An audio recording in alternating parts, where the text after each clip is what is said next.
L'exemple de l'Holocauste offert par Saül, rapporté dans 1 Samuel 13, 8, 14, peut nous servir d'avertissement. Il offrit lui-même l'Holocauste au moins pour 3 raisons. Tout d'abord, il voyait que le peuple se dispersait loin de lui. Ensuite, Samuel n'était pas venu au temps fixé. Et enfin, les Philistins s'étaient rassemblés à Michmash et étaient sur le point de venir l'attaquer à Gilgal.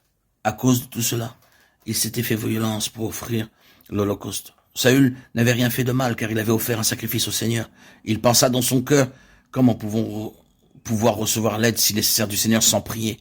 Il en conclut que s'il priait davantage, il s'attirerait les faveurs de Dieu. S'il accomplissait un peu plus de son service envers le Seigneur, il recevrait la puissance pour délivrer son peuple de la main des ennemis.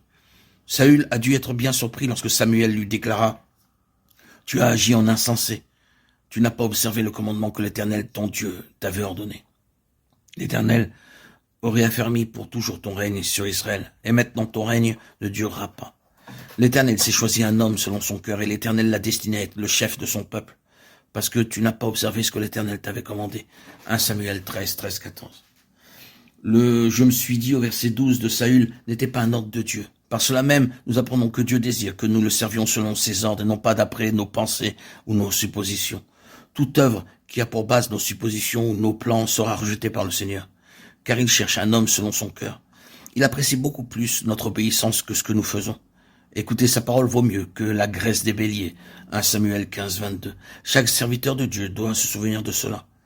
Trop souvent, nous nous hâtons pour faire les choses comme le fit Saül. Nous avons du mal à croire que Dieu n'est jamais en retard. Nous ne sommes pas capables d'attendre son heure. Nous ne voyons que notre besoin, les circonstances, et nous négligeons d'attendre l'heure de Dieu. C'est ainsi que nous faisons ce que le Seigneur ne nous a pas ordonné.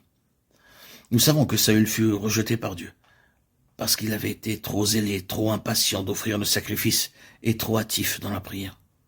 Les raisons qui l'ont poussé à agir étaient nombreuses et variées. Toutefois, Dieu, pendant ce temps-là, avait trouvé un homme selon son cœur, et il l'avait désigné comme roi sur son peuple. L'homme que le Seigneur désire n'est pas quelqu'un d'irréfléchi, d'empressé, au point de ne pas savoir attendre.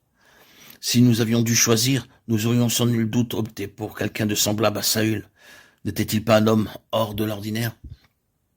Il dépassait de la tête tout le peuple. Cependant, Dieu ne cherchait pas un homme hors du commun, mais un homme selon son propre cœur. Le but de notre service pour le Seigneur ne doit pas être le désir de faire de grandes choses pour notre satisfaction et celle des autres, mais pour que le cœur de Dieu soit touché et qu'il soit satisfait. Ce sont uniquement des gens comme cela que Dieu pourra utiliser. Il cherche le tel homme.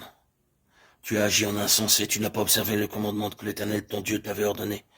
L'Éternel aurait affermi pour toujours ton règne sur Israël, et maintenant ton règne ne durera point. L'Éternel s'est choisi un homme selon son cœur, et l'Éternel l'a destiné à être le chef de son peuple, parce que tu n'as pas observé ce que l'Éternel t'avait commandé. 1 Samuel 13, 13, 14.